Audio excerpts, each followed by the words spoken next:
নমস্কার, আমি ডক্টর প্রদীপ খান চলে এসেছি সহজ শেয়ার বাজারের আরেকটি নতুন এপিসোড নিয়ে। প্রিয় বন্ধুরা, আশা করি সবাই ভালো আছেন এবং সুস্থ আছেন।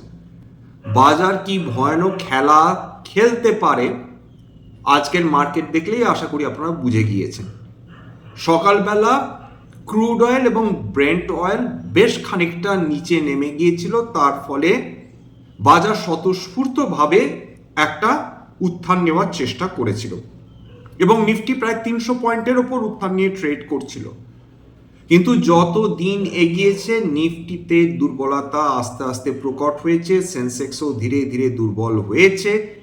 যে মিড ক্যাপ এবং স্মল ক্যাপ কোম্পানিজগুলোতে ভালো উত্থান নিয়ে আমরা ট্রেড করতে দেখছিলাম বিভিন্ন কোম্পানিতে, সেগুলো ধীরে ধীরে প্রফিট বুকিং হয়ে যায়। মধ্যপ্রাচ্যে যেটা চলছে, যেভাবে তেলের দাম ওঠানামা করছে, যেভাবে প্রাকৃতিক গ্যাসের দাম ওঠানামা করছে, সোনার উপর দাম যেভাবে ওঠানামা করছে, তার উপর কিন্তু ভারতীয় শেয়ার বাজারের মুভমেন্ট মারাত্মকভাবে নির্ভরশীল, এটা বললে অত্যুক্তি হবে না। নিফটি শেষ পর্যন্ত মাত্র 110-15 পয়েন্টের কাছাকাছি উত্থান নিয়ে বন্ধ হয়েছে। বিভিন্ন সেক্টরসেও যে আহামরি উত্থান এসেছে এমনটি নয়। আজকে নিফটি ব্যাংক যতখানি ফ্ল্যাট থাকার কথা ততখানি ফ্ল্যাট, কেবলমাত্র পিএসইউ ব্যাংকগুলোতে আজকে আমরা ভালো উত্থান দেখেছি 2% ওপর, এবং মিড ক্যাপ ওই 8% কাছাকাছি, স্মল ক্যাপ প্রায় ফ্ল্যাট বলা যেতে পারে, নিফটি অটো 1%। কিন্তু সার্বিকভাবে যেখানে তেল এবং গ্যাস নিয়ে এতখানি অনিশ্চয়তা বজায় রয়েছে এবং যুদ্ধ থামার তো কোনো সম্ভাবনাই দেখা যাচ্ছে না, উপরন্তু যুদ্ধের যে তীব্রতা সেটা দিনের পর দিন বৃদ্ধি পেয়ে চলেছে। টাকা আজকে দুর্বল হয়েছে, টাকা আজকেরও দুর্বল হয়েছে। 93 টাকা 44 পয়সায় লাস্ট পাওয়া ডেটা অনুযায়ী প্রত্যেক ডলার ট্রেড করছিল। ডলার ইন্ডেক্স খানিকটা দুর্বল হয়েছিল, 100 নিচে নেমে গিয়েছিল, 99.31 ট্রেড করছিল। তার ফলে প্রাথমিকভাবে আমরা সোনা এবং রূপোতে একটা উত্থান দেখতে পেয়েছিলাম, বিভিন্ন গোল্ড এবং সিলভার ইটিএফ গুলোতে আমরা উত্থান দেখতে পেয়েছিলাম, এবং মেটাল সেক্টরেও আমরা একটা পজিটিভ মুভমেন্ট দেখতে পেয়েছি। নিফটি মেটাল আজকে প্রায় 1.5%-এর উপর উত্থান। নিফটি ইন্ডিয়া ডিফেন্স আজকের আবার পতন দেখেছে 0.25%-এর কাছাকাছি। ক্যাপিটাল মার্কেট আজকে দারুণ পতন দেখেছে, অথচ আজকে সার্বিকভাবে বাজার পজিটিভ ছিল নিঃসন্দেহে, সেখানে 0.2% আমরা পতন দেখেছি। তার মূল কারণ হচ্ছে এমসিএক্স এর ওয়েটেজ নিফটি ক্যাপিটাল মার্কেটের মধ্যে সর্বাধিক, সেখানে প্রায় 4.5%-এর বেশি পতন এসেছে এমসিএক্সে, এবং বিগত কয়েকদিন ধরে এমসিএক্স দুর্বলতা দেখিয়ে চলেছে। তার কারণ হিসেবে বলা হচ্ছে যে ন্যাশনাল স্টক এক্সচেঞ্জ তারা কমোডিটি, নতুন করে তাদের কমোডিটি যে ভার্টিকালটা রয়েছে সেটাকে সাজিয়ে তোলার চেষ্টা করছে, সেটাকে প্রজেক্ট করার চেষ্টা করছে। অর্থাৎ এমসিএক্স এর সরাসরি একজন কম্পিটিটর বাজারে চলে আসবে, এবং এনএসসির মতন রেপিউটেড একটা কোম্পানি যা সর্বাধিক ভলিউমে ট্রেড হয়ে থাকে, সেটা যদি এমসিএক্সকে চ্যালেঞ্জ করে, খুব স্বাভাবিকভাবে সেখানকার বিনিয়োগকারীরা আতঙ্কিত হয়ে পড়েছেন যে হয়তো বা তাদের ব্যবসা মার খাবে। একটু এইচডিএফসি ব্যাংক নিয়ে কথা বলার প্রয়োজন রয়েছে, তারপর আমরা আমাদের মূল আলোচনায় চলে যাব, অর্থাৎ রিনিউয়েবল এনার্জিকে নিয়ে। এইচডিএফসি ব্যাংক ভারতবর্ষের সেরা কোম্পানি বলা হয়ে থাকে। রিলায়েন্সকে মাথায় রেখে, ইনফোসিস, টিসিএস সমস্ত কিছুকে মাথায় রেখেও তার হতাশাজনক পারফরমেন্স চলছে এইচডিএফসি ব্যাংকের। আজকেরও 52 সপ্তাহের নিম্ন স্তর ছুঁয়ে গিয়েছে, এবং কেবলমাত্র প্রায় 3.5 মাসে, অর্থাৎ মার্চের 20 তারিখ অবধি এইচডিএফসি ব্যাংকে 21%-এর বেশি পতন হয়েছে। 21%। হচ্ছেটা কি? বলা হচ্ছে যে এইচডিএফসি ব্যাংকে যিনি পার্ট টাইম চেয়ারম্যান ছিলেন এবং ইন্ডিপেন্ডেন্ট ডিরেক্টর, তিনি রিজাইন করেছেন। তা করতেই পারেন তিনি, কিন্তু যে কারণে তিনি রিজাইন করেছেন বলে চিঠি লিখেছেন, সেটা প্রকাশিত হওয়ার পর থেকে বিনিয়োগকারীদের মধ্যে একটা দারুণ আতঙ্ক সৃষ্টি হয়েছে। সেখানে বলেছেন যে এইচডিএফসি ব্যাংকের মধ্যে এমন কিছু ঘটনা ঘটছে যেটা এথিক্যালি তিনি ঠিক মনে করেন না। অর্থাৎ সর্বোচ্চ পজিশনে থেকে যখন একজন মানুষ রিজাইন করেন এবং একটি কোম্পানি সম্বন্ধে এহেন মন্তব্য করেন, খুব স্বাভাবিকভাবে তখন যারা সাধারণ বিনিয়োগকারী তারা দারুণভাবে আতঙ্কিত হন। এথিক্যাল কনসিডারেশনস মানেটা কি? তার মানে কি এইচডিএফসি ব্যাংকের মধ্যে এমন কিছু ঘটনা ঘটে চলেছে যেটা সার্বিকভাবে সাধারণ বিনিয়োগকারীদের জন্য মোটেই মঙ্গলজনক না? হতেও পারে, নাও হতে পারে, আমরা কেউ জানি না। কিন্তু এই অবস্থায় রিজার্ভ ব্যাংক অফ ইন্ডিয়া খুব স্বাভাবিকভাবে ইন্টারভেন করছেন। কারণ ভারতবর্ষের এই ব্যাংকটিকে বলা হয় টু বিগ টু ফেল। এইখানে যদি কোনো অস্থিরতা তৈরি হয়, এর যদি ম্যানেজমেন্ট নিয়ে যদি প্রশ্ন উঠে যায়, সেক্ষেত্রে ইন্ডিয়ান ইকোনমি দারুণভাবে ক্ষতিগ্রস্ত হতে পারে। সুতরাং আরবিআইকে ইন্টারভিন করতে হতোই। লিকুইফাইড ন্যাচারাল গ্যাসকে নিয়ে হাহাকার চলছে, কারণ একটি খবর বেরিয়েছে, প্রকাশিত হয়েছে, সেখানে বলা হচ্ছে যে ইরান যে মিসাইল ছুড়েছে তার ফলে কাতারের যে লিকুইফাইড ন্যাচারাল গ্যাস এক্সপোর্ট সেটা 17% কমে গেছে, এবং তার ফলে কাতার যে লং টার্ম কন্ট্রাক্টস গুলো করেছেন, বিশেষ করে তেল এবং গ্যাসের ক্ষেত্রে লং টার্ম কন্ট্রাক্টস হয়, অর্থাৎ বর্তমানে যেটা আপনার স্পট প্রাইস দেখছেন, তর্কের খাতিরে ধরে নিই যে ব্রেন্ট $115 প্রতি ব্যারেল চলছে, তার মানে এটা নয় যে সমস্ত দেশ বা কোম্পানি কাতারের কাছ থেকে ওই $115 প্রতি ব্যারেলেই তেল কিনবে না। মনে করুন কোভিডের সময় যখন তেলের দাম নেগেটিভে চলে এসেছিল, তখন রিলায়েন্স ইন্ডাস্ট্রিজ সৌদি আরবের সঙ্গে দীর্ঘমেয়াদী একটি চুক্তি করে, সেখানে তারা $30 প্রতি ব্যারেলে তারা তেল কেনার কথা এগ্রিমেন্ট করেছিল। তৎকালীন সময়ে তেলের দাম শূন্যের নিচে নেমে গেলেও এটা নিশ্চিন্ত ছিলেন সবাই যে তেলের দাম কোনো না কোনো সময় বৃদ্ধি পাবে। 2022-এ যখন রাশিয়া ইউক্রেন যুদ্ধ হয়, তখন $100 প্রতি তেল উঠে গেলেও রিলায়েন্স ইন্ডাস্ট্রিজ কিন্তু সৌদি আরবের কাছ থেকে ওই $30 প্রতি ব্যারেলেই কিন্তু তারা তেল পেয়েছিলেন, কারণ সেটা ছিল লং টার্ম চুক্তি। এই ক্ষেত্রে এই ধরনের ডিসরাপশন, এগুলো অভূতপূর্ব ডিসরাপশন, অর্থাৎ কেউ কল্পনা করতে পারেননি। কেউ কি কল্পনা করতে পেরেছিলেন যে মধ্যপ্রাচ্যে ইরান মধ্যপ্রাচ্যের দেশগুলোকেই ঠুকতে শুরু করবে? কেউ কি ভেবেছিলেন যে কয়েকশো বিলিয়ন ডলারের ক্ষতি মাত্র 14 দিনের যুদ্ধেই হয়ে যাবে? কেউ কল্পনা করতে পারেননি। এবং সবচেয়ে ক্ষতিগ্রস্ত হবে ইউনাইটেড আরব এমিরেটস বা কাতার, এটাও কেউ কল্পনা করতে পারেননি। কাতারের যে লিকুইফাইড ন্যাচারাল গ্যাস সাউথ পার্সে অবস্থিত, সাউথ পার্স মানে সমুদ্রে, অর্থাৎ পার্সিয়ান গালফের ঠিক মাঝামাঝি জায়গায় এই লিকুইফাইড ন্যাচারাল গ্যাস উত্তোলন করা হয়। মজাটা হচ্ছে সাউথ পার্স বা দক্ষিণ পার্স যে অংশটি, সেটা কাতার সেখান থেকে তেল তোলে, আবার নর্থ পার্স সেটা ইরানের দখলে, অর্থাৎ একই জায়গায় থেকে তেল উত্তোলন হচ্ছে। একটি অংশ থেকে এলএনজি নিচ্ছে কাতার, একটি অংশ থেকে এলএনজি নিচ্ছেন ইরান। সাউথ পার্সে যদি হানা হয়, সেক্ষেত্রে ইরানও ক্ষতিগ্রস্ত হবে, কাতারও ক্ষতিগ্রস্ত হবে। অর্থাৎ এই যে ইসরায়েল গিয়ে এই এলএনজিতে যে আঘাত করলো এই এলএনজি ফিল্ডের ওপর, তার মানে ইরানও ক্ষতিগ্রস্ত হলো, কাতারও ক্ষতিগ্রস্ত হলো। এর ফলে আরো বেশি রক্তচাপ বৃদ্ধি হয়ে গেছে বিভিন্ন দেশে। এখন যেটা অবস্থা দাঁড়াচ্ছে যে $20 বিলিয়ন ক্ষতি অলরেডি হয়ে গিয়েছে বলে কাতার এনার্জি জানাচ্ছে, মানে 1,80,000 কোটি টাকার বেশি অলরেডি ক্ষতি হয়ে গিয়েছে।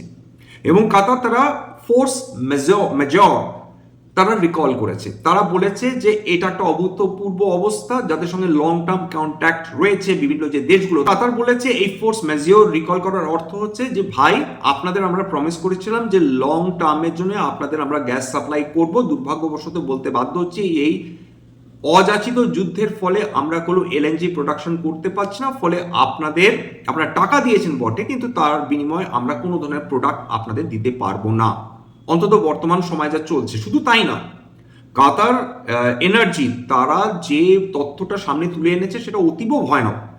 তারা বলছেন যে এলএনজি প্রোডাকশন তো অনেক পরের কথা, যুদ্ধ শেষ হলে এলএনজি প্রোডাকশন স্টার্ট হতে পারে, কিন্তু প্রোডাকশন হবে কি করে? আমাদের যে ক্ষতি হয়েছে, যে ইনফ্রাস্ট্রাকচার ডিস্ট্রাকশন হয়েছে, ইরান যেটা করেছে, সেটা সারাতে আমাদের অন্তত 5টি বছর লাগবে, অন্তত 5টি বছর। এবং সেই খবরটা পাওয়ার সঙ্গে সঙ্গে আজকে বিভিন্ন এলএনজি কোম্পানিগুলো ভারতবর্ষে যেগুলো রয়েছে সেগুলোতে বিপুল পতন আসে। পেট্রোনেট এলএনজি সেটা শুরুতেই প্রায় 3.5% মতন পতন হয়ে যায়।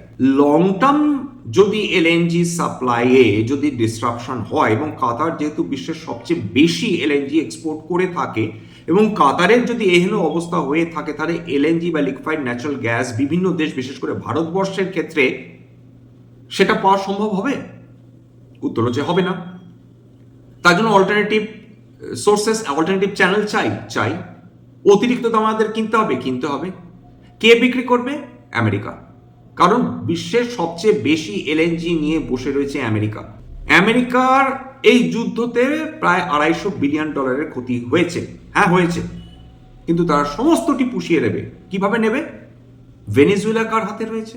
সম্পূর্ণভাবে আমেরিকার দখলে রয়েছে। উপরন্তু এলএনজি বিক্রি করবে তারা বিভিন্ন দেশকে এবং প্রিমিয়াম দামে বিক্রি করবে। সবার এলএনজির প্রয়োজন হবে, এলএনজি ছাড়া চলবে না। সুতরাং আমেরিকার এই যুদ্ধ করে যে ক্ষতিটা হচ্ছে, সেই ক্ষতিটা তারা বেশ খানিকটা পুষিয়ে নেবে ভেনেজুয়েলার তেল বিক্রি করে এবং নিজস্ব যে এলএনজি রয়েছে সেই এলএনজি বিক্রি করে। ভারতবর্ষ তো অলরেডি আমেরিকা থেকে এলএনজি নেওয়া শুরু করে দিয়েছে, কারণ ভারতবর্ষের এছাড়া কোনো উপায় নেই।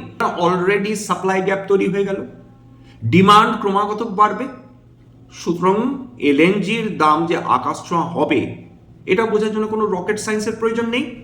রিনিউয়েবল এনার্জি, ভারতবর্ষের কাছে অপশন কি আছে? ভারতবর্ষে তো এনার্জি রিকোয়ারমেন্ট হিউজ, যেরকম চায়নার। বিশ্বের সর্বাধিক লোক থাকে ভারতবর্ষে, 145 কোটির দেশ, বছর বছর বৃদ্ধি পাবে। আমাদের এনার্জি রিকোয়ারমেন্টের জন্য আমাদের কি করতে হয়? বিদেশ থেকে তেল এবং গ্যাস আমদানি করতে হয়, এলএনজি, এলপিজি, পেট্রোল এবং ডিজেল মানে ক্রুড অয়েল। এইবার দেখুন যে আমরা মধ্যপ্রাচ্য থেকে এই তেল গ্যাস পাচ্ছি না। ভালো, অল্টারনেটিভ সোর্সেস থেকে আমাদের আনতে গেলে অনেক বেশি খরচ দিয়ে আনতে হবে, অনেক দূর থেকে আসবে, সেটা আমেরিকা বা ভেনেজুয়েলা বা কলম্বিয়া বা ব্রাজিল থেকে আসবে বা আমেরিকা থেকে আসবে। তার জন্য অত্যাধিক খরচ, অর্থাৎ যেখানে মাত্র দুদিনে আমরা ইউনাইটেড আরব এমিরেটস বা কাতার বা ওমান থেকে আমরা তেল গ্যাস নিয়ে আসতে পারতাম, সেখানে এখন মাসখানেকের বেশি লেগে যাবে যদি আমাদের কলম্বিয়া, ব্রাজিল বা আমেরিকা থেকে নিয়ে আসতে হয়। তো তেলের খরচ বাড়বে, ইন্স্যুরেন্সের খরচ বাড়বে, কার্গোর খরচ বাড়বে, বিলিয়নস অফ ডলারের প্রশ্ন। এটা আমাদের অর্থনীতির ক্ষতি করবে, নিঃসন্দেহে ক্ষতি। ফলে আমাদের কি করতে হবে? অল্টারনেটিভ এনার্জির দিকে আমরা ঝুঁকতে বাধ্য। সরকারকে টাকা খরচ করতে হবে, সরকারকে তো টাকা খরচ করতে হবে। কোন সেক্টরে? অটো সেক্টরে। কিরকম? ইলেকট্রিক ভেহিকেলস এর ওপর সরকারের এমফাসিস দিতেই হবে। ইভিজ, ইলেকট্রিক বাসেস বলুন, টোটো, অটো, গাড়ি, স্কুটার, সমস্ত কিছুর ওপর সরকারকে ভর্তুকি দিতে হবে। কারণ আমাদের পেট্রোল এবং ডিজেল আমরা যে পরিমাণ পাবো, তার দাম যদি অত্যাধিক হয়, ইনফ্লেশন মাত্রাতিরিক্তভাবে বৃদ্ধি পাবে, আমরা সেটা হ্যান্ডেল করতে পারবো না। এলএনজির ওপর ডিপেন্ডেন্ট এতগুলো সেক্টর রয়েছে, সেরামিক্স রয়েছে, স্টিল রয়েছে, ফার্টিলাইজার রয়েছে, গ্যাস ফুয়েলড পাওয়ার স্টেশনস রয়েছে। এগুলো যাবে কোথায়? অল্টারনেটিভ ফুয়েল কি? অল্টারনেটিভ ফুয়েল কোল, কয়লা। আমাদের ভারতবর্ষে যে কয়লা রয়েছে সেইটা যদি এলএনজি না পাওয়া যায়, কয়লা দিয়ে চালাতে হবে। সম্পূর্ণ অত পরিমাণ কয়লা উত্তোলন হয় কি? উত্তর হচ্ছে বিপুল পরিমাণ কয়লা আছে বটে, কিন্তু আমাদের দেশের যে পরিমাণ কয়লা উত্তোলন করা হয় সেটা যথেষ্ট নয় সমস্ত কিছুকে কেটার করার জন্য। ফলে বিদেশ থেকে আমাদের কয়লা নিয়ে আসতে হয়। বিদেশ থেকে কারা কয়লা নিয়ে আসে? আদানি এন্টারপ্রাইজেস। কোথা থেকে নিয়ে আসে? দুটো মূল দেশ, একটা অস্ট্রেলিয়া এবং একটা ইন্দোনেশিয়া। ইন্দোনেশিয়াতে বিপুল পরিমাণ কয়লা রয়েছে, অস্ট্রেলিয়াতে বিপুল পরিমাণ কয়লা রয়েছে। এখান থেকে আমাদের কয়লার প্রয়োজন হবে, চাহিদা বৃদ্ধি পাচ্ছে, কয়লার দাম উত্তরোত্তর বৃদ্ধি পেয়ে চলেছে। এলএনজির রিপ্লেসমেন্ট কয়লা। কিন্তু কয়লা দিয়েও যে হবে তা তো নয়, কারণ কয়লা যত ব্যবহার হবে তত এনভায়রনমেন্টাল পলিউশন বাড়বে। আমাদের 2070-এর মধ্যে যে জিরো কার্বন ফুটপ্রিন্ট পাওয়ার কথা, সেটা আমরা পাবো না। সরকারকে ইভিস, রিনিউয়েবল এনার্জির ওপর ফোকাস করতেই হবে। রিনিউয়েবল এনার্জি স্টকসগুলোতে কি বিপুল উত্থান এসেছে। কেবল আজকের কি এরা বাড়ছে না, বিগত এই যে যুদ্ধ শুরু হলো তারপর থেকে কিন্তু এখানে আমরা ক্রমাগত বৃদ্ধি পেয়ে বিভিন্ন স্টকসকে বৃদ্ধি পেতে দেখেছি। এর মধ্যে আজকে কয়েকটা স্টকসের উদাহরণ দিই। আদানি গ্রিন এনার্জি 1% ওপর, বোরোসেল রিনিউয়েবলস প্রায় 1.5%-এর কাছাকাছি, আইইএক্স 2%, আইনক্স গ্রিন এনার্জি 6%-এর ওপর উত্থান, আইনক্স উইন্ড 5.5%, ইনসোলেশন এনার্জি 5%, এনটিপিসি গ্রিন এনার্জি 2%-এর ওপর, ওলেকট্রা গ্রিনটেক ইলেকট্রিক বাসেস তৈরি করে, সেটা 9.5% বৃদ্ধি, রিলায়েন্স ইন্ডাস্ট্রিজ সেটা 2.5%। কেন রিলায়েন্স ইন্ডাস্ট্রিজ? রিলায়েন্স ইন্ডাস্ট্রিজের সঙ্গে রিনিউয়েবল এনার্জির কি সম্পর্ক? কারণ রিলায়েন্স ইন্ডাস্ট্রিজ কয়েক গিগাওয়াটের রিনিউয়েবল এনার্জি প্রোডাকশনের জন্য ইউনিট তৈরি করেছে গুজরাটে। শুধু এখনো সেটা অপারেশনাল হয়নি, যেটা অলরেডি আদানি করে ফেলেছে। কিন্তু রিলায়েন্সের যখন নিউ এনার্জি অপারেশনাল হবে, সেটা কয়েক গিগাওয়াটের পাওয়ার তৈরি করবে ভারতবর্ষে। ক্রুড অয়েল, ব্রেন্ট ক্রুড প্রাথমিকভাবে প্রায় 2-3% পতন হওয়ার পর এখন কিন্তু আবার পজিটিভে ঢুকে গেছে। ঠিক সেই কারণে আমরা শেয়ার বাজারে কত দুর্বলতা দেখি।